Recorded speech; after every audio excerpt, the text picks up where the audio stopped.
Bolsonaro. Como é que você vê, como é que você sente pelos contatos que você deve ter ainda com colegas jornalistas em outras partes do mundo? Como é que está essa retomada da imagem do Brasil neste governo em comparação ao governo passado? Olha, a diferença é enorme. E eu queria lembrar que essa construção da imagem do Bolsonaro, feita por ele, quer dizer, começa lá no início, né? Assim que ele foi eleito, ele foi a Davos, né? O Lula já foi a Davos, muita gente já foi a Davos, Fernando Henrique, enfim. E lá você tem 45 minutos como chefe de Estado para falar. Ele usou, acho que nem 15 minutos.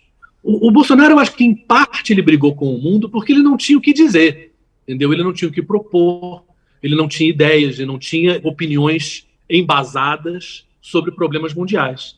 E isso fez com que a gente fosse realmente escanteado pelo que ele falou e pelo que ele não falou, pelo que ele não se apresentou para discutir e representar. Né? O Brasil é um país muito grande e muito importante no mundo. É muito esquisito que qualquer presidente brasileiro não seja recebido e não seja convidado. E foi o que aconteceu nos últimos 4 anos. O Lula já tinha uma presença internacional muito forte. O primeiro ano de governo dele, 2003, não estou falando em 20 anos atrás, eu me lembro que eu cobri o primeiro, era G8, na época o Putin ainda estava, que a Rússia estava, e eu me lembro no final ali daquela foto de família, o Bush indo para falar com o Lula, o Chirac indo para falar com o Lula, sabe? Por quê? Ele representava um país importante e com uma experiência importante. Voltando àquele tema que você falou, quer dizer, quando você fala de pobreza no mundo, de fato, qual o líder mundial que tem estofo para falar de pobreza? É o Lula, né? Agora, a gente, obviamente, tem o tema do meio ambiente. E a Amazônia é o primeiro, o segundo e o terceiro tema que o mundo quer saber do Brasil. E, claro, a Amazônia é muito importante, o meio ambiente é importante. Na época do governo Lula, de fato, e com a Marina, havia um cuidado com o meio ambiente que o Bolsonaro jogou fora, pelo contrário, ele fez muito mal ao meio ambiente brasileiro. Então, há uma certa, conversando com colegas, como você perguntou, há um certo alívio, né? Há um alívio de que tem alguém que fala cré com cré, que está preocupado com o meio ambiente, que é uma coisa que todo mundo se preocupa, e que quer conversar. Mas e quando fala uma besteira, o Shoa, por exemplo, do Maduro, né? E até eu fico perguntando, a gente sabe da sua veia jornalística, né?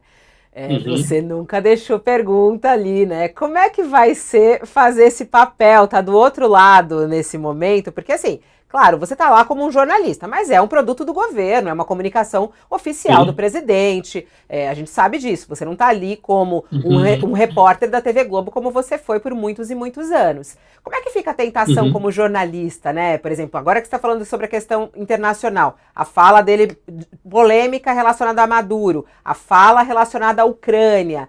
Como é que vai ser se segurar para não ir para polêmica com o presidente?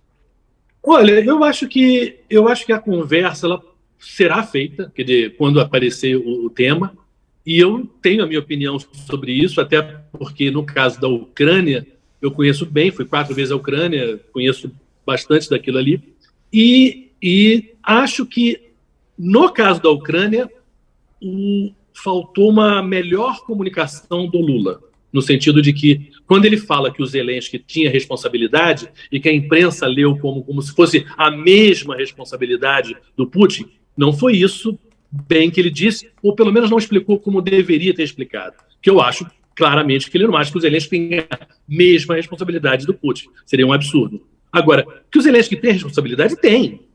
Durante 2 meses antes da guerra começar, tinham 190 mil soldados russos na fronteira, com o Putin falando.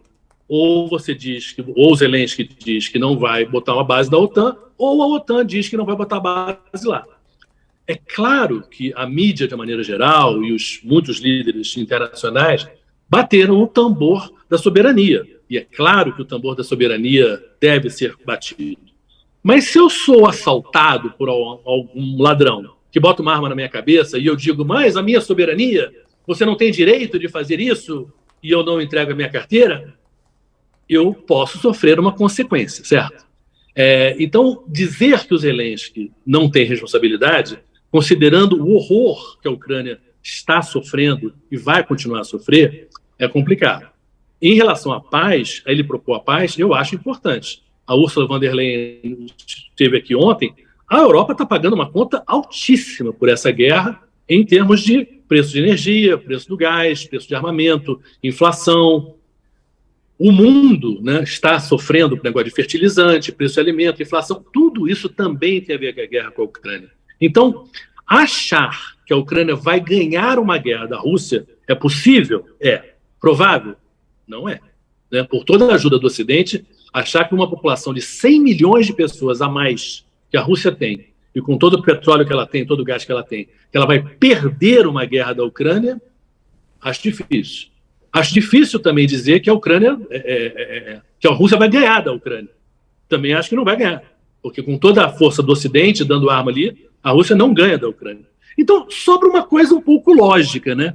Quem é que vai começar a falar de paz para ver que paz seria possível? Mas vamos chegar à situação da Síria, 12 anos de guerra, que a Síria está vivendo agora, claro que uma guerra num fogo mais baixo, mas é uma situação horrorosa, né? Os refugiados, 8 milhões e 200 mil ucranianas, e mulheres e crianças morando fora, você vê esse horror da destruição da represa, a destruição do meio ambiente. Quer dizer, a guerra da Ucrânia eu acho um tema importante e acho que o Lula está muito mais certo do que errado.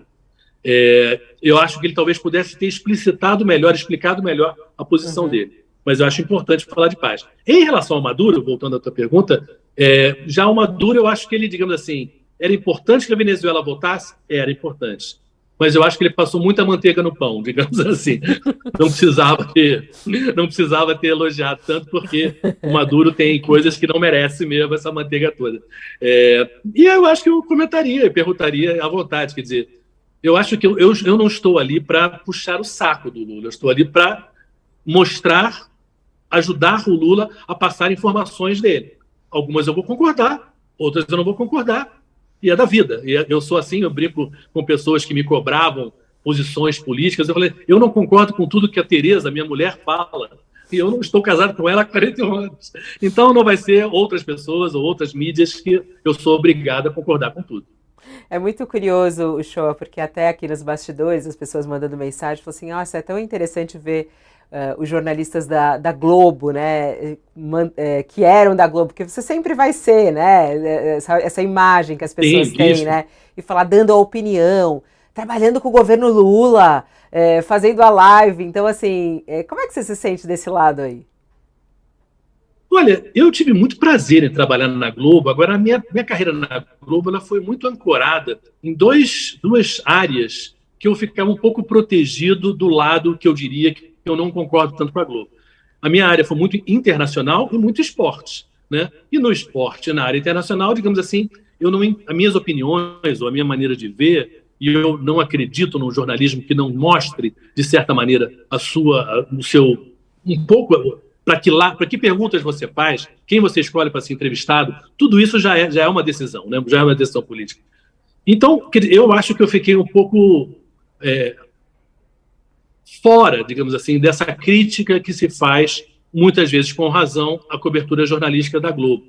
Embora eu veja, e fiz, e participei, e vejo coisas muito boas feitas na Globo também, quer dizer, e em outras mídias também, quer dizer, de verdade, eu acho que o nosso jornalismo como um todo precisa melhorar, precisa ser mais popular, precisa ouvir não só a Faria Lima, mas também o outro lado com muito mais frequência do que é ouvido. Isso explica um pouco a minha posição política. Quer dizer, eu quero um Brasil que atenda a mais brasileiros, que eu não gosto de ver essa pobreza toda na rua, me faz mal pessoalmente. Quer dizer, eu acho que a violência também faz parte disso, essa pobreza, a gente vê criança dormindo na rua, é uma coisa que não é um tipo de sociedade que a gente gosta. E eu acho até curioso quantas pessoas bolsonaristas foram para Portugal, né? Um governo socialista que você não vê essas mazelas todas e as pessoas elogiam. Sim, por que não vamos fazer isso aqui? Né? Vamos tentar fazer um Portugal aqui no Brasil, pelo menos, né, diminuir essa desigualdade toda. Eu acho que essa é a proposta desse governo e sobre esse aspecto eu apoio o governo Lula.